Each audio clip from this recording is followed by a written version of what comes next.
Très bien, alors bonsoir à tous. Ça fait plaisir de vous voir ici. Ça fait un petit bout de temps que je ne suis pas venu. J'ai envie de dire, avant de commencer le sujet de la soirée, qu'il faut absolument venir à Koulanou. D'accord? C'est fondamental. Le fait que... Venez à Koulanou. Parce que c'est un moment important pour vous, je pense, de ressourcement, d'identité. Et vous le sentez, c'est pour ça que vous venez. Et ça change, je pense, d'autres activités possibles dans la vie. Donc c'est quelque chose qu'il faut, à mon avis, investir. Alors, moi j'ai demandé à Rav Koskas de me dire de quoi tu veux que je parle, quel est le sujet qui serait intéressant. Et il m'a dit spontanément, les relations amoureuses. Relations amoureuses, c'est bizarre. Normalement, les personnes comme moi, on n'y connaît rien. Ou alors c'est un truc, c'est tellement vieux, on ne se rappelle plus. D'accord? Les relations amoureuses, c'est des histoires de jeunesse. Plutôt, on a l'impression. Il y a aussi ce cliché de dire que voilà, moi ça fait Ben Porat Yosef 27 ans, 28 ans bientôt que je suis marié, donc bon, voilà, c'est la vie. Les relations amoureuses, c'est quoi? Alors quand j'ai réfléchi à ce sujet, et que je l'ai pris avec le plus de sincérité possible, d'abord je me suis dit, c'est un sujet, il faut que je parle le moins possible. Et que ce soit vous qui parliez. Que vous puissiez à un moment donné, et c'est pour ça que c'est important que dans quelques instants on laisse de la place à cette parole, que vous puissiez vous aussi dire ce que vous pensez de cela. Ce que j'ai aimé dans le titre, et j'aime bien faire l'analyse des titres, c'est que Rav Koskas a dit il faut faire quelque chose sur les relations amoureuses. Donc, c'est un tout petit peu différent de « fais-moi un cours sur l'amour ». Dans relations amoureuses, on a tout de suite déjà avancé dans une problématique. C'est-à-dire, on va voir l'amour du point de vue de la relation. C'est-à-dire qu'en vérité, on ne voit pas l'amour comme un concept, mais on voit l'amour comme quelque chose qui crée de la relation entre les êtres. Remarquez, dans les œuvres littéraires, dans la poésie, on parle d'amour. On ne parle pas forcément de relation. J'ai envie de dire que si l'amour intéresse le judaïsme, c'est parce qu'il est générateur de relations. Ça crée des relations entre les êtres, des rapports entre les êtres. Ça veut dire quoi, des rapports? Ça veut dire qu'il y a des gens qui sont engagés dans une expérience intersubjective, dans laquelle je suis pour toi, tu es pour moi, je t'apporte, tu m'apportes, et on fait quelque chose ensemble. C'est donc pas l'amour en tant que concept, c'est pas l'amour de la poésie romantique du 19e siècle, c'est comment on va faire de la relation entre nous. Et c'est ça qui est intéressant dans l'amour quand on le voit d'un point de vue juif. C'est qu'est-ce que ça produit comme relation. Vous voyez, par exemple, quelqu'un qui va au cinéma ou qui regarde des films, 10 films par semaine qui sont des films d'amour, il peut très bien aimer l'amour, penser à l'amour, vivre pour l'amour, voir que l'amour c'est très important, mais en même temps il n'est pas dans une relation. Il fait des études d'amour. D'accord? C'est des travaux dirigés sur des films, sur des images. Mais il ne sait pas ce que c'est vraiment l'amour. Le problème aujourd'hui, comme on peut télécharger 50 films par semaine, on peut s'imaginer qu'on vit des histoires d'amour en continu à force de regarder des films. C'est très pratique. Avant, il fallait aller au cinéma. Maintenant, il n'y a pas besoin. À la maison, on peut s'enfiler 10 films d'amour dans la soirée et on a l'impression, quand on a fini, qu'on a éteint son ordinateur ou son iPad, qu'on a vécu une relation amoureuse. Mais ce n'est pas une relation amoureuse. On a fait des études approfondies, théoriques, sur l'amour. On n'a pas parlé d'amour. On n'a pas vécu l'amour. Donc la relation amoureuse, c'est ça. Lorsque dans la Torah on dit qu'Hachem a fait que l'homme, à un moment dans sa vie, quitte ses parents pour aller s'attacher à une femme, c'est parce qu'il va maintenant avec cette femme créer une relation qui va remplacer la relation qu'il entretenait avec ses parents. C'est des problèmes de relation, c'est des problèmes relationnels. Donc ça c'est très important. Si on réfléchit à partir de ça, on voit que finalement la relation amoureuse, mais l'amour déjà à la base, et puis la relation amoureuse qu'elle provoque, c'est le moteur du monde. C'est-à-dire qu'il n'y avait pas d'amour, le monde n'existerait pas. L'amour, c'est une dimension qui est véritablement humaine. C'est quelque chose qui est le propre de l'homme. L'amour, ça veut dire qu'on n'a pas des relations indifférenciées avec des êtres. C'est pas parce que tu passes par là, alors c'est comme ça. L'amour, c'est une élection, c'est un choix, et c'est ça qui fait sa force. C'est ça qui fait sa magie. C'est ça qui fait que c'est quelque chose qui est fascinant. Parce que quelque part, il y a une espèce de gratuité qui fait que je t'ai choisi, je ne sais pas pourquoi, mais c'est comme ça. Et c'est ça qui est intéressant aussi. Et c'est ça qui marque, parce que vous l'avez peut-être déjà vécu, vous allez le vivre, je vous le souhaite, mais lorsque vous allez rencontrer la personne avec qui vous allez pouvoir créer une relation amoureuse et fonder quelque chose d'intéressant, vous allez souvent vous parler d'amour. Par exemple, les questions que les amoureux adorent se poser, c'est pourquoi tu m'aimes? Bien, en vérité, il ne faudrait pas qu'il y ait de réponse à cette question. Parce que s'il y a une réponse, c'est toujours limité par rapport à ce que ça représente. Quelque chose qui est complètement arbitraire. Il y a quelque chose d'arbitraire dans l'amour. Pourquoi tu m'aimes? Je ne sais pas, c'est comme ça. Si la personne dit je t'aime parce qu'en fait tu as les cheveux de telle couleur et parce que j'aime bien comment tu réponds au téléphone et parce que... Bon, alors c'est que pour ça. Bon, bah, ça on peut trouver. Mais en même temps, c'est infini comme discussion. Pourquoi tu m'aimes? Pourquoi tu m'aimes? Mais ça n'a pas de fin. On peut en parler et on n'est jamais lassé d'en parler. Tant qu'on s'aime. Tant qu'on s'aime. Le vrai système, c'est d'arriver à en parler, même quand on n'est pas dans le début de l'histoire et que c'est tout nouveau, que c'est tout neuf. Parce que ce qui est dangereux dans l'amour, c'est qu'on s'aperçoit qu'au fond, l'adrénaline, le côté fort, c'est quand c'est le début. Et comme il y a des gens qui adorent ce côté fort, alors ils essayent de vivre que des débuts. Et le fait que ça dure, ça leur pose problème. Or, en vérité, vous savez qu'il y a un philosophe qui s'appelle Alain Badiou, qui a écrit un livre il n'y a pas quelques années, qui s'appelle Éloge de l'amour, dans lequel il dit que l'amour, c'est la durée. On peut commencer à parler d'amour au bout de 40 ans. C'est intéressant. Alors que nous, pour nous, l'amour, c'est dans les 2 premières semaines, ou les 2 premiers mois. Puis après, on parle de choses concrètes. C'est qui le traiteur? Où est-ce qu'on va organiser la roupa? C'est des questions-là. Mais les 2 premières semaines ou les 2 premiers mois, c'est là où il y a quelque chose d'intense. En vérité, cette intensité, elle peut leurrer. Elle peut leurrer. Parce que c'est tellement fort qu'on se dit, ah, l'amour c'est ça, et donc il faut que ça soit ça toute la vie. Comment ça va être ça toute la vie? Je ne me vois pas forcément avec cette personne vivre ça toute la vie. Mais qui a dit que ça devait être toute la vie? Qui a dit que cette intensité, elle devait être toute la vie? Cette intensité, elle peut être remplacée par quelque chose de beaucoup plus profond, de beaucoup plus riche. Et en vérité, c'est cette chose-là qui s'appelle l'amour. Et pas le flash de départ. Le flash de départ, c'est comme tous les flashs. Ça dure un certain temps, mais après ça passe. Toujours est-il que l'amour, c'est un moteur fondamental de l'existence. S'il n'y avait pas d'amour, il n'y aurait pas d'humanité. C'est parce qu'il y a d'amour que nous sommes des êtres humains. Et même dans la Torah, on voit que, dans la paracha qu'on vient de lire, dans Chaye Sarah, on voit tout de suite que Yitzhak, il a vu Rivka, il l'a connue, il l'a aimée. Et dans la paracha qui vient, on va voir que Yaakov va aimer Rachel. Il y a de l'amour. C'est pas un sentiment hors Torah, ça. La Torah parle d'amour. Elle parle de l'amour, mais il faut savoir de quel amour on parle. Et ne viens pas me dire que l'amour c'est une question profane. L'amour c'est aussi une question religieuse. D'accord? Il n'y a pas. Non. Si quelqu'un vient me dire ça, c'est mieux qu'il ne vienne pas. D'accord. C'est bon, Ilan? C'est bon. Ok. Alors, donc, ne viens pas me dire non plus que c'est un sujet qui a déjà été rebattu des dizaines de fois. Non. Ce qui fait, je vais aller loin, ce qui fait que nous sommes des êtres humains, c'est parce que nous sommes capables d'amour. C'est ça qui définit notre humanité. Seul l'homme est capable d'aimer. Et aimer, ça veut dire liberté. Ça veut dire choisir. Comme disait, non pas un homme de Torah, mais un écrivain français, parce que c'est toi, parce que c'est moi. Dis-moi la raison, j'ai pas de raison. Parce que c'est toi, parce que c'est moi. Mais c'est ça qui est génial. C'est parce que c'est toi et parce que c'est moi. J'ai pas de raison. C'est magique.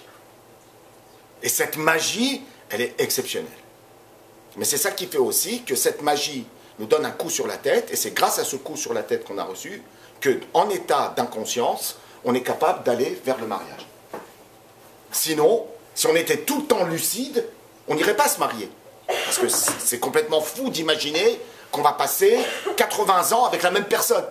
Qu'est-ce qui fait que dans un état d'inconscience, presque de folie, on dit, mais oui, c'est avec toi que je vais faire toute ma vie. Quand vous réfléchissez, c'est aberrant. C'est aberrant, c'est fou. Vous savez que dans la Torah, le système de dire qu'on va faire sa vie avec une seule personne, c'est pas non plus évident. Hein. Même dans la Torah, on voyait, il y avait des personnes célèbres qui ont eu plusieurs femmes. Parce que l'idée d'une seule personne dans une seule relation, c'est complexe. C'est ce sentiment extraordinairement fort et gratuit qui fait qu'on est capable d'aller jusqu'au bout. Et ça nous définit comme un humain. C'est cette liberté de dire c'est toi et personne d'autre. Et pourquoi, je ne sais pas. Et si on dit pourquoi on le sait, alors c'est de l'amour, mais déjà un amour qui est devenu rationnel. On va expliquer pourquoi. Parce qu'il a une belle situation. C'est-à-dire quelqu'un dit je l'aime parce qu'il a une belle situation, c'est catastrophique. C'est plus d'amour, c'est une association d'intérêts. L'amour, c'est forcément quelque chose qui a à l'intérieur une zone qui est inexplicable. Ce qui est extraordinaire aussi dans l'amour, c'est que je choisis, mais aussi, peut-être le plus fort, c'est que je suis choisi. C'est que quelqu'un a décidé de m'aimer. Et le besoin de reconnaissance chez l'être humain est fondamental de son humanité. Il est homme parce qu'il a besoin d'être reconnu. Et l'amour, c'est le summum de la reconnaissance. Il y a la reconnaissance des parents. On ne pourrait pas grandir et exister si on n'était pas reconnu par ses parents. On a à un moment besoin que nos parents nous reconnaissent. Regardez un enfant dans une piscine, il va saouler sa mère 50 fois en train de lui dire « Regarde, maman, je plonge. » Ben ça va, je t'ai vu. « Ouais, mais regarde encore, je plonge. » C'est pourquoi j'ai besoin d'être reconnu dans ce que je fais. « Regarde, maman, je nage. Regarde, maman, je fais ça. » Pourquoi il a besoin? Parce qu'il a besoin d'être reconnu. Ce besoin de reconnaissance, eh bien, ça continue dans la vie adulte quand on a besoin d'être aimé. Et ce besoin d'être aimé, ben c'est un besoin fondamentalement humain. Ça n'existe pas dans la nature, ça n'existe pas chez les animaux, il n'y a pas un besoin d'être aimé. C'est l'homme qui a besoin d'être aimé parce qu'il a besoin d'être reconnu. Et donc cet amour, dans la relation amoureuse qu'on construit, eh bien, il révèle ce besoin de reconnaissance, il assouvit ce besoin de reconnaissance. Dans l'amour, je me sens reconnu. Et dans un couple qui fonctionne, c'est extraordinaire. Dans un couple tel que, par exemple, on l'imagine dans la Torah, eh bien, c'est une expérience permanente de reconnaissance. On imagine un couple juif, c'est un couple dans lequel, sans arrêt, on reconnaît à l'autre ce qu'il est et ce qu'il fait. C'est ça l'idéal. C'est pas forcément offrir des fleurs ou se mettre à genoux en disant « je t'aime », c'est reconnaître. Reconnaître. Je reconnais que tu as fait quelque chose. On peut appeler ça de la gratitude, on peut appeler ça en hébreu de la hakaratov. Cette hakaratov, cette reconnaissance, c'est ça qui comble un couple. C'est ça qui fait qu'un couple a toujours envie d'être ensemble. C'est ça qui fait que le sentiment d'amour se maintient. C'est la reconnaissance. C'est par la reconnaissance que l'amour existe. Et cette reconnaissance, elle n'a pas besoin d'être rationalisée, il n'y a pas besoin d'expliquer. C'est merci, je ne pourrais pas le faire sans toi, c'est grâce à toi que j'ai fait ça. De dire c'est grâce à toi. Moi j'adore par exemple dans les cérémonies ou dans les soirées, quand un homme par exemple prend le micro et dit sans ma femme j'aurais jamais pu le faire. Et on prend ça souvent pour des phrases banales. En vérité c'est des phrases extraordinairement importantes, c'est des preuves d'amour extraordinaires. C'est grâce à toi que j'ai pu faire ça. Et ceux qui oublient de le dire, c'est révélateur qu'il y a parfois un petit manque. C'est-à-dire que ne pas reconnaître. D'accord ? Mais l'amour remplit ce sentiment de reconnaissance et ce besoin d'être vu par l'autre et aimé par l'autre. Donc ça veut dire que l'amour n'a rien à voir avec l'intérêt. Et n'a pas forcément à voir avec simplement une pure et simple attirance physique. Et c'est là aussi qu'il faut peut-être insister. C'est que si on en reste qu'à l'attirance physique, si on fait du coup de foudre ou de la base de la relation amoureuse, l'attirance physique, c'est compliqué, parce que l'attirance physique, ça ne dure qu'un temps. ça ne dure qu'un temps, et c'est toujours dépendant du regard des autres. Vous pouvez trouver quelqu'un physiquement attirant, mais à partir du moment où il n'est pas reconnu dans le regard des autres, même votre attirance physique, elle ne va pas être forcément valide. J'ai envie de dire que cette attirance physique, ça peut être un déclic, ça veut dire que ça peut être à un moment ce qui fait tilt, ce qui fait qu'à un moment j'ai envie de m'intéresser à une personne, mais s'arrêter à cette question de l'attirance physique, c'est se tromper. Il y a des choses beaucoup plus intéressantes qui se passent derrière. Tout dépend du sens qu'on donne au mot amour. Qu'est-ce que ça veut dire aimer l'autre? Si aimer l'autre, c'est l'aimer physiquement, et puis après se convaincre que tout le reste est bien, parce que physiquement c'est bien, je pense qu'on peut avoir des déceptions et des déconvenues à terme. Par contre, si on dit, voilà, physiquement ça ne me déplaît pas, mais maintenant je veux aller voir plus loin, ce qui se passe, ce qui se joue derrière cette enveloppe physique, alors là, effectivement, quelque chose d'intéressant peut se passer. Remarquez que à chaque fois, la Torah n'hésite pas à dire que les femmes que les Havot rencontrent, par exemple, puisque nous sommes en ce moment en train de lire les parachiotes des patriarches, elle était très très belle, qui est Fatma. Et on voit Eliezer, quand il voit Rivka la première fois, la première chose qu'on dit sur elle, c'est qu'elle était belle. Et les commentateurs expliquent qu'elle n'était pas belle, elle était plus belle que toutes les femmes qui étaient autour du puits. Ça veut dire qu'elle a capté son attention par sa beauté. Mais après, c'était simplement une captation, c'est-à-dire c'est quelque chose qu'il a capté. Mais après, il est allé voir ce qui se passait. Il a vu comment elle réagissait, il a vu comment elle se comportait, ce qu'elle faisait, pourquoi elle le faisait, quelle était son attitude. Est-ce qu'elle allait demander de l'argent pour tout ce qu'elle avait fait? Est-ce qu'elle allait proposer plus que ce dont il avait besoin? C'est ça qu'il est allé voir. Mais c'est vrai qu'au départ, il y a eu effectivement cette attirance physique, mais cette attirance physique simplement parce qu'elle est ressortie du lot. Eliezer ne cherchait pas une fête pour lui, il cherchait une fille pour Yitzhak. Donc ce n'était pas son problème. La beauté, c'est simplement une espèce de petit déclic. Mais en même temps, beaucoup de choses extraordinaires peuvent se passer sans beauté, sans ce déclic de la beauté. Et en même temps, il faut savoir que s'il n'y a que ce déclic, il n'y a pas grand-chose. Donc tout le travail, c'est d'arriver à dépasser cette question de la beauté sans faire des sacrifices majeurs non plus, parce que chacun a ses goûts, chacun est attiré par quelque chose. Mais s'arrêter à ça et focaliser sur ça et faire que c'est ça l'alpha et l'oméga de la relation amoureuse, je pense que à un moment ou à un autre, de toute façon, on est amené à être déçu. D'accord? Parce que la beauté ne suffit pas. Donc ça, c'est quelque chose qui est aussi important. Et puis, autre chose d'important par rapport à la liberté dont je vous parlais tout à l'heure. On a deux conceptions possibles. Ou bien on se dit que l'amour, c'est la liberté absolue. J'aime, aujourd'hui j'aime, demain j'aimerai. Aujourd'hui j'aime cette personne, peut-être que dans un mois j'en aimerai une autre. Et la difficulté que j'ai à construire une relation amoureuse, sérieuse, stable, solide, et disons-le sans embâche et sans petits guillemets, qui amène à un mariage, qui amène à une roupa, eh bien, c'est compliqué. Parce que moi, ce que je veux, c'est cette liberté de pouvoir aimer quelqu'un un jour, et de pouvoir peut-être aimer quelqu'un d'autre dans un mois, parce que les sentiments, a priori, passent.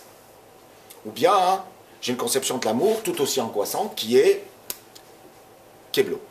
Ça veut dire, je suis coincé, je vais signer un papier, on va aller à la mairie, on va faire une ktouba aussi sur la roupa, et là, c'est fini, on en prend pour perpète.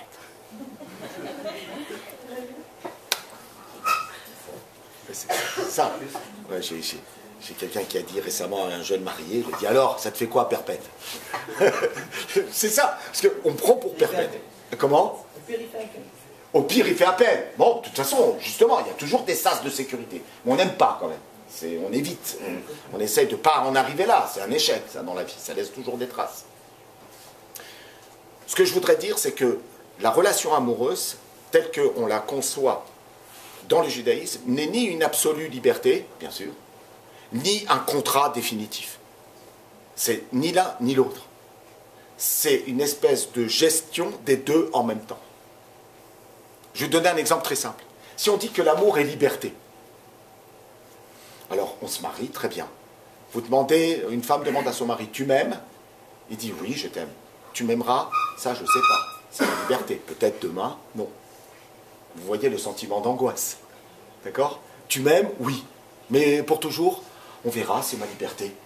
Vous accepteriez de vivre avec une personne qui vous dit ça toute la journée? C'est compliqué. Maintenant, si elle dit tu m'aimes? Oui. Pourquoi? Ben parce que j'ai signé un contrat. Bah oui, on est allé sous la choupa, donc c'est normal, je suis obligé de t'aimer, c'est marqué, je l'ai dit. Si quelqu'un dit ça, c'est tout aussi angoissant. Donc ça peut être ni une pure liberté, ni une contrainte absolue. La force du mariage, c'est que c'est cette gestion qui fait l'homme, qui est la conjonction ou l'articulation dans un même mouvement de la liberté et de la contrainte. Ça, c'est la classe humaine. C'est quelqu'un qui est capable de vivre libre et contraint en même temps. C'est un homme. Quelqu'un qui est totalement libre, c'est un animal. Quelqu'un qui est totalement contraint, c'est un robot. On n'est ni un animal, ni un robot. On est un être humain. Un être humain, c'est quelqu'un qui vit cette liberté et cette contrainte. Donc pas d'angoisse. On sera libre et en même temps assujetti à un certain devoir. Et on vit les deux en même temps et ça n'est pas contradictoire. D'ailleurs, tout le monde a fait l'expérience, à un moment ou à un autre, que la liberté peut devenir une contrainte. Tout le monde a fait l'expérience que, c'est vrai, je suis libre. Je suis libre. Je suis avec personne. Tu es avec quelqu'un? Je suis avec personne. Donc tu peux sortir? Bah oui, je peux sortir. Donc je sors. Je sors lundi soir, mercredi soir, samedi soir. Tu vas où? Bah où je veux. Une fois, deux fois, un mois, un an, 2 ans.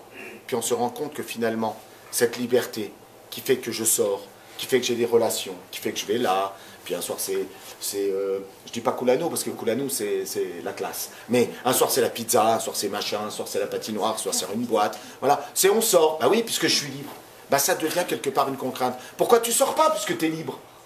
Ah oui, donc je sors. Pourquoi je sors? Bah il faut que je sorte puisque je suis libre. Et c'est ça pour ça. La raison pour laquelle je suis libre, c'est parce que je peux sortir, donc il faut bien que je sorte. Parce que si je sors pas et que je suis libre, c'est dommage. Je fais tout pour pouvoir sortir. Mais à la fin, j'en ai marre, j'ai même plus envie de sortir. Ça m'énerve, ce que j'aimerais, c'est être contraint. Ce qui est fabuleux dans la relation amoureuse, c'est que c'est une contrainte qui est acceptée. L'amour, c'est que j'accepte une certaine forme de servitude, ça qui est génial. Le plus beau serment d'amour qu'on peut faire à quelqu'un, c'est de lui dire, comme on dit sous la choupa, je n'appartiens qu'à toi. Et toutes les autres personnes dans le monde ne comptent plus pour moi, sauf toi. C'est un assujettissement, en vérité. Quand on signe un truc pareil, c'est de l'esclavage. Oui, mais c'est un esclavage qui est super bon. C'est ça l'amour, ça qui est bon. C'est bon d'être dans une forme d'acceptation et de contrainte vis-à-vis de l'autre. Mais en même temps, c'est une liberté. J'ai choisi que c'est toi, c'est moi qui l'ai choisi, et je suis là parce que je le veux, et personne ne peut m'obliger à le faire. C'est moi qui m'oblige à le faire. C'est une forme, ce que j'appellerais moi, de servitude volontaire. Et il y a quelque chose dans le volontaire qui est liberté, et dans servitude qui est que j'accepte, oui effectivement, de n'être qu'à une seule femme ou de n'être qu'à un seul homme. Et ça c'est quelque chose qui est beaucoup plus grisant, à la limite, que la liberté pure. Que le fait de faire ce qu'on veut, quand on veut, comme on veut. Réfléchissez à ça. On en parle dans 5 minutes, dès que je termine mon petit truc. Et j'aimerais bien aussi avoir votre avis sur cette chose-là, parce que ça m'intéresse vraiment.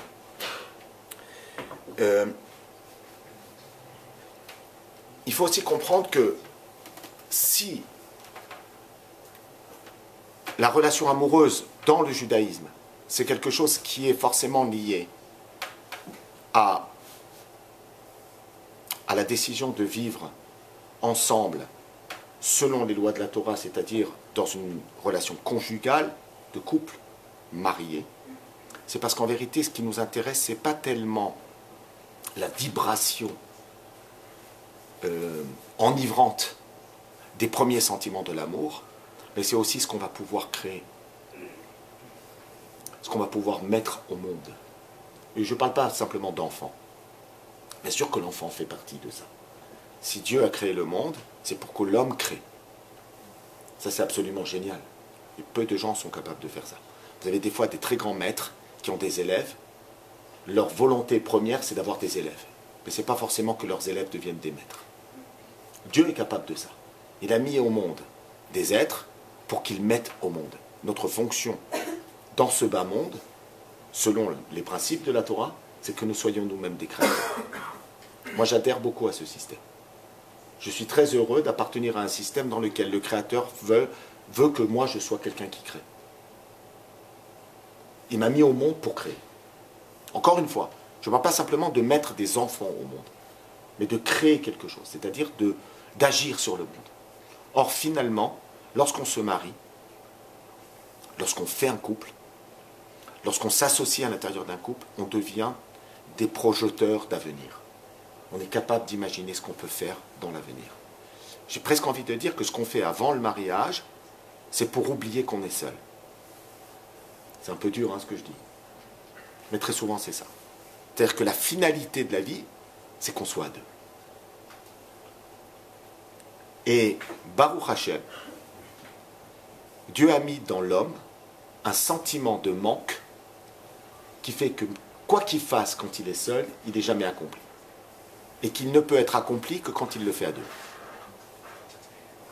Il y a un grand penseur du judaïsme qui s'appelle le Maharal de Prague, qui dit que la différence entre Dieu et l'homme, c'est que Dieu peut se sentir entier parce qu'il est lui-même entier. Il est lui-même une shlemut, il est lui-même une totalité, il est echad. L'homme n'atteint à quelque chose d'entier, l'homme n'atteint à la shlemut que par la complémentarité. C'est la grande différence entre Dieu et l'homme. Dieu se suffit à lui-même, l'homme ne peut atteindre à la plénitude que parce qu'il est associé à quelqu'un. Et tous ceux qui essayent d'atteindre à cette plénitude par eux-mêmes, dans une vision autocentrée, centrifuge d'eux-mêmes, ils éprouvent, Dieu merci, toujours un sentiment de manque, qui va les pousser à aller chercher au dehors, qui va les pousser à chercher à se compléter avec quelqu'un. Donc ça, c'est très important. Il faut bien le comprendre. C'est-à-dire que des fois, on peut avoir un sentiment de plénitude. J'ai réalisé des choses, c'est vrai. J'ai fait des choses tout seul. J'ai abouti. Mais en vérité, il faut être capable de se ressentir au fond de soi-même et de dire, est-ce que ce que j'ai abouti, c'est vraiment ça? Est-ce que je suis vraiment plein là-dedans? Est-ce que c'est vraiment moi? Et là, on comprend comment c'est peut-être important de retrouver quelque chose dans la relation avec quelqu'un d'autre. Enfin, il y a une question de chronologie. Beaucoup de gens pensent, dans la conception du monde, tout commence par une histoire d'amour, et puis après on va vers l'habitude. C'est peut-être ça aussi qui peut parfois dégoûter. Hein. On se dit, j'ai pas envie. Pourquoi je vais me marier? De toute façon, je regarde les couples autour de moi, bof, je vois au bout d'un certain temps, c'est la routine. C'est ce que vous voyez dans les séries ou dans les films à l'eau de rose. D'accord? Ce qui est intéressant, c'est le début. C'est vrai que le début a quelque chose de fascinant. C'est vrai que le début, c'est quelque chose de fascinant. On dit même dans la Torah que le début est toujours spirituel. Pourquoi? Parce qu'il n'y a rien avant. Donc ça dépend de rien, c'est rattaché à rien. Donc c'est forcément spirituel, c'est pas matériel. Le matériel, c'est ce qui dépend des choses. Ce qui est spirituel, c'est ce qui dépend de rien. Donc le début, c'est vrai, c'est toujours fascinant, parce que ça dépend de rien, il n'y avait rien avant. Et là, maintenant, il y a quelque chose de nouveau qui arrive. C'est fabuleux. Donc dans la chronologie habituelle, on dit, l'amour, c'est le début, puis après, c'est la routine. J'ai envie de vous dire que dans la version juive, c'est exactement le contraire. Au début, il y a un leurre qui s'appelle l'amour, parce que c'est le début. Comment je peux aimer vraiment, profondément, sincèrement, quelqu'un que je ne connais pas? Je suis tombé amoureux. Mais comment tu es tombé amoureux? Vous savez qu'en français, il y a deux expressions chasratiques en vérité. C'est tomber amoureux et tomber enceinte. On tombe. Ça, c'est un truc, ça m'est arrivé, je sais pas. C'est une galère. Je suis tombé amoureux, je suis tombé enceinte. C'est vrai que tomber amoureux, c'est une galère, surtout quand on est marié. C'est une vraie galère. Tomber. L'idée, c'est pas de tomber. D'accord? Mais en même temps, comment je peux dire que j'aime à la passion une personne que je connais depuis 3 semaines? C'est justifié, c'est légitime, c'est génial, c'est fort, c'est puissant. Je suis amoureux, fou. 3 semaines. Comment tu peux connaître quelqu'un en 3 semaines? Comment tu sais ce qu'il est? Tant que tu n'as pas ramassé ces chaussettes à côté du lit, comment tu peux savoir si tu l'aimes? Tu ne peux pas savoir. Tant que tu n'as pas lavé son linge, tu n'as pas rentré dans la machine, tu ne peux pas savoir si tu l'aimes. Donc dans la chronologie habituelle du monde, il y a l'amour et après il y a la routine. J'ai envie de dire que dans le judaïsme, c'est exactement le contraire. Écoutez bien, c'est d'abord la routine et après l'amour. C'est la routine qui produit de l'amour. Et il n'y a rien de négatif à dire cela. C'est parce qu'on s'est donné des choses, parce qu'on a vécu des choses, parce qu'on a partagé des galères, parce qu'on s'est vu réagir dans des situations. On a compris comment l'autre réagissait dans certaines situations, qu'on peut vraiment dire au bout de quelques années, je l'aime. Je l'aime parce que je l'ai vu à l'action. Parce que j'ai vu comment dans la réalité les choses se passent. Alors comment s'appelle ce sentiment des 3 premières semaines? C'est un espèce de détonateur. C'est un déclic. C'est quelque chose qui va pouvoir initier. Mais attention, si vous imaginez que c'est ce sentiment insupportable d'ailleurs, parce que si vous vivez dans ce sentiment-là pendant 25 ans, c'est épuisant. Si la force émotionnelle que vous ressentez les 3 premiers jours d'une relation avec quelqu'un où vous lui avez dit « je t'aime » pour la première fois, vous viviez ça pendant 25 ans, c'est impossible, vous n'allez pas pouvoir éduquer vos enfants, vous allez être toute la journée en train de penser « ah il m'aime, ah c'est super, moi aussi je l'aime, ah c'est super, ben alors tu m'aimes ?» Et les enfants ils sont là « bon, tu m'aides à faire les devoirs s'il te plaît ?» Ça peut pas, mais tant mieux que ça puisse pas. Parce que la vraie définition de l'amour, vous pourrez la donner au bout d'un certain nombre d'années. Et pour nous, l'amour, c'est pas cette routine, c'est comment arriver à s'épater l'un l'autre sur 25 ans. C'est ça la question. La vraie question, c'est comment on peut avoir de la reconnaissance pour quelqu'un au bout de 25 ans. Mais cette reconnaissance, je dirais, elle n'est pas difficile. Parce que tout ce qu'une femme a donné à un homme en 25 ans, et tout ce qu'un homme a pu donner à une femme pendant 25 ans, c'est énorme. Si on est juste capable de le reconnaître, alors ça crée un sentiment d'amour, qui n'est pas le truc qui étouffe, là genre je me réveille la nuit, oh là là, super, je l'adore, mais c'est un sentiment qui est profond, qui est vrai, qui est sur la durée. Ce que Badiou appelle le sentiment d'amour sur la durée. Qui est véritablement ça.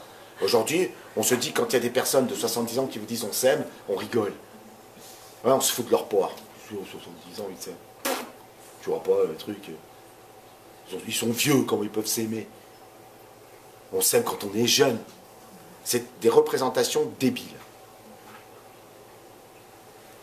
Ces personnes-là peuvent vous donner des leçons d'amour. De vrai amour. De ce qu'on a construit pendant 20 ans, 30 ans, 40 ans, 50 ans de mariage. Ça, c'est quelque chose qui est très important pour moi. On est sorti du monde du flash, on est sorti du monde de l'éblouissement.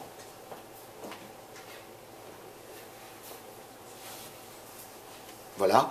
Il y a aussi quand même aussi une notion importante sur laquelle je voudrais aussi attirer votre attention. C'est que nous vivons aujourd'hui dans un monde de schémas, de codes, de systèmes préétablis, dans lequel on vous dit comment il faut aimer. Chaque fois que vous regardez un film, les comédies sentimentales à l'anglaise avec je ne sais pas qui, c'est des leçons d'amour, en fait. On vous dit, de manière indirecte, mais non moins insidieuse, comment il faut s'aimer. Et donc, on a tendance, par identification, par projection, par implication personnelle, à se dire que si ça ne représente pas tout à fait ce qu'on a pu voir dans ces leçons d'amour qui nous sont données par les maîtres du cinéma et de la comédie hollywoodienne ou anglaise, on ne rentre pas dans les canons. On ne rentre pas dans le système. C'est pas tout à fait ça. La moindre affiche dans la rue qui vous représente, là ça va être les fêtes de Noël, on va vous représenter sur des tonnes d'affiches le couple idéal. D'accord? Le couple idéal. La figure idéale du couple. Et on copie on la clone, cette figure. D'accord? Elle est comme ça, il est comme ça. Oh là là, il est comme ça, ouais. Et elle est comme ça. Ouais, c'est ça. Oh ouais, c'est ça. Et donc, quelque part, ne croyez pas, mais ça imprime nos représentations inconscientes. On s'imagine que finalement, la vraie définition de l'amour, c'est ça. Il faut que ce soit comme ça. Le nombre que vous regardez de déclarations, je ne sais pas, sur les sites, des gars qui font des déclarations improbables, machin, pour recopier ce qui s'est fait dans tel ou tel film. C'est marrant, Bon, déjà, rien qu'à la limite, c'est bien. Ils font leur déclaration, ils donnent leur bague, ils vont se fiancer, c'est génial. Je suis content. Mais ça veut dire qu'on copie. On est dans la copie. Je pense que l'amour, c'est la liberté parce que je ne veux pas copier. C'est parce que je choisis, moi, d'aimer qui je veux. Et quand je parle de cette indépendance, elle touche aussi bien la distanciation qu'il faut avoir par rapport aux films, aux images, aux ce qui circule sur Internet, aux pubs qu'on voit partout, sur vos portables toute la journée, vous êtes en face d'images. Toute la journée. Vous cliquez sur n'importe quel site, vous avez les images du couple idéal, de la femme idéale, de l'amour idéal, du baiser idéal, de la sexualité idéale. Tout est idéal. Et vous projetez inconsciemment sur ça. Et plus on est jeune, plus on est malléable sur ces images. On est hypersensible quand on est jeune. On a besoin d'identification. Plus on a besoin d'identification, plus on se fait avoir dans ce genre de trucs. De la même façon que vous devez marquer une distance par rapport à ça, vous devez aussi marquer une distance par rapport au canon des éléments qui vous entourent. Hein, vos amis, vos relations, voire votre famille. Oui. Si vous avez entendu dire dans votre famille que si on se mariait avec un Marocain, c'est une catastrophe, il faut prendre ses distances par rapport à ça. On peut se marier avec un Marocain et être heureux. Ma femme est heureuse, après tout. Oui, donc c'est ce genre de trucs qui circulent dans les maisons, qui circulent dans les médias, qui circulent dans les pubs. L'amour est un acte d'indépendance. C'est qu'à un moment, vous avez choisi quelqu'un parce que vous l'avez choisi. Parce que c'est votre choix. Et ça, il ne faut pas avoir peur. Il faut s'engager dans ce truc. Il faut s'engager dans ce truc et aller jusqu'au bout. Parce que vous avez senti que cette personne, par ses qualités, par ses midotes, comme on dit, eh bien, il représente quelque chose pour vous. Et arrêtez d'écouter ce qui se passe autour. Sinon, effectivement, vous allez vous marier en fonction de schémas préétablis qu'on a décidé pour vous, que les médias ont décidé pour vous, ou que votre culture traditionnelle a décidé pour vous. Ce n'est pas vous qui l'avez décidé. En fonction de références sociales, professionnelles. Mais ce n'est pas ça qui fait qu'on a envie de construire quelque chose avec quelqu'un, de projeter quelque chose avec quelqu'un. Donc il faut dépasser ces questions-là. Ne vous laissez pas emberlificoter dans ces affaires-là, de faire rentrer dans ces systèmes. Vous êtes vous. Ce qui fait que vous décidez, c'est une part de vous-même que personne ne peut atteindre. C'est votre part à vous, elle vous appartient. C'est votre histoire. Personne ne la connaît, votre histoire. Même vos parents ne la connaissent pas. Ce qui est votre histoire, personne ne peut le savoir. Et le choix que vous ferez, il dépend de vous.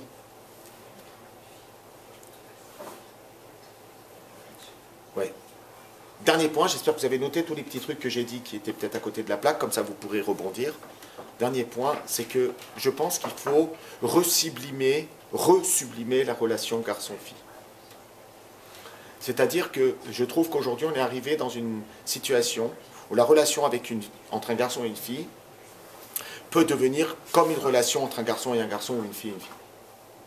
C'est-à-dire dans ce monde, aujourd'hui, de l'indifférenciation des sexes, où un garçon et une fille se valent, où une fille est un garçon comme tout le monde, parce que c'est normal, le féminisme a fait son travail, et c'était un travail nécessaire, il fallait le faire, il fallait que les femmes existent et qu'elles continuent encore à exister, c'est pas fini, la lutte n'est pas terminée, elle est longue encore pour arriver à cette reconnaissance.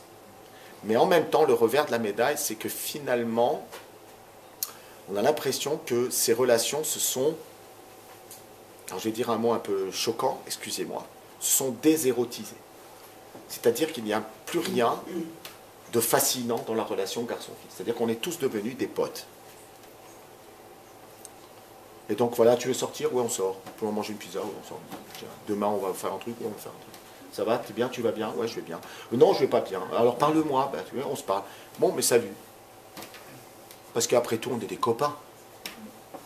Cette espèce de copinerie généralisée, ça fait qu'on a du mal de plus en plus à voir dans la fille ou dans le garçon qui est en face de nous un être avec qui je peux construire du désir, de l'amour, un couple, un projet. Pour un garçon, une fille, c'est pas un pote. C'est pas un pote. C'est pas un confident. C'est pas salut, ça va, trop sympa. À un moment, oui, peut-être, mais enfin, stop, quoi. Alors, ça peut venir aussi de l'école. Je ne sais pas à Lyon combien il y a d'écoles juives mixtes, mais à Paris, il y en a beaucoup. Je sais que ce phénomène, il est très fort. C'est-à-dire, est magnifique, parce que ça crée vraiment des promos. Des promos de copains génial, de copains, de copines géniales. Ils sont tout ensemble, ils se lâchent pas, ils s'adorent, ils s'appellent, ils se textent, ils se instagramisent, ils se twitterisent toute la journée, ils sont au top. Mais bon, ils se marient pas, quoi. C'est-à-dire qu'à un moment, pour le garçon, la fille, dans son regard, elle s'est désincarnée. C'est plus une meuf. C'est un pote. Ça va, mon pote? Et aujourd'hui, en ces temps de harcèlement généralisé, on est très embêtés. Moi, je suis très d'accord avec tout ce qui s'est passé, la balance ton porc, tout ça, c'est magnifique. Il faut le faire, c'est génial. Vous vous rendez compte maintenant, les hommes? Mettez-vous à la place des hommes. Ils se demandent à chaque fois qu'ils regardent une femme ou qu'ils essayent de se rapprocher d'elle s'ils ne vont pas finir en tôle. Non mais c'est super compliqué. C'est super compliqué. On est en train aujourd'hui de savoir si on va faire un projet de loi pour sanctionner un homme qui siffle une femme dans la rue. Oui, c'est vrai. Non, je ne pense pas que les hommes, quand ils sifflent une femme dans la rue, ils pensent que c'est un chien. Mais ils disent c'est mignon. Mais c'est quand même un geste. Waouh! Disons, siffle pas. Waouh! Oh! Vous êtes magnifique, mademoiselle. Voilà, je ne parle pas d'un vieux lubrique satirique dégueulasse. Un gars qui est, voilà, il est épaté par la beauté d'une femme. Il n'a plus le droit de le dire. S'il dit ça, il va en prison. Moi, je vois beaucoup de jeunes filles qui me parlent aujourd'hui, qui me disent « Mais on attend que les garçons fassent un pas, mais ils font rien. » Cette position de passivité, parce que le féminisme n'a pas encore gagné. Hein. L'époque où une fille va s'approcher d'un garçon en lui disant « Tu me plais bien, tu veux qu'on prenne un verre ?» c'est pas encore pour demain. 2080 à peu près, ils ont évalué. Mais d'ici 2080, il va en passer de l'eau sous les ponts. Alors en attendant, une fille, elle attend. Mais le garçon, il a tellement été éduqué dans le truc qu'une fille, c'est un garçon comme tout le monde. C'était dans les mœurs, ça. C'est dans les mœurs. Donc j'ai peur. Le garçon lui-même, il ne va pas faire le pas. Il se dit non, laisse tomber, je vais la choquer, elle va se sentir harcelée, et je risque de finir sur un truc, balance ton porc, machin. Ça bloque, ne croyez pas. Comment? C'est la manière de faire aussi. C'est la manière de faire, mais je sais pas. Ça peut aussi bloquer. Donc ce que j'ai envie de dire, c'est, indépendamment de ce système, réapprendre à se regarder à partir de sa dimension masculine et féminine. De voir en l'autre, si je suis un garçon, le féminin. Et le féminin, de voir un garçon, et pas un futur père de famille. Peut-être le père de mes enfants, et pas simplement un copain qui va durer copain pendant des années.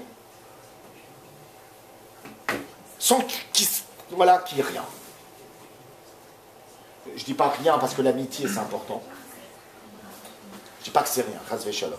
C'est important l'amitié. On a besoin d'amis. On a besoin. Et c'est vrai que ces garçons qui sont là parfois pour aider une fille, pour lui parler, pour la raccompagner, pour lui remonter le moral, ou une fille en face, pareil. C'est vrai que c'est chachou, c'est pas rien, c'est pas du tout rien. Mais le problème, c'est que si ça n'en reste qu'à ça, c'est un peu dommage. On perd des années importantes. Alors que le but, je vous ai dit encore, c'est d'être un créateur. C'est d'être quelqu'un qui fait des projets, qui est capable de construire, d'avancer. Et ça, c'est que le couple qui permet ça. C'est lorsque la relation amoureuse devient une relation conjugale. Voilà. Ok? On va faire d'applaudir. Alors j'ai dit des choses, peut-être c'est vrai, peut-être c'est faux. J'ai vraiment envie d'avoir votre retour. Ce que vous pensez, prenez un peu de temps peut-être pour digérer. Et allez-y, réagissez.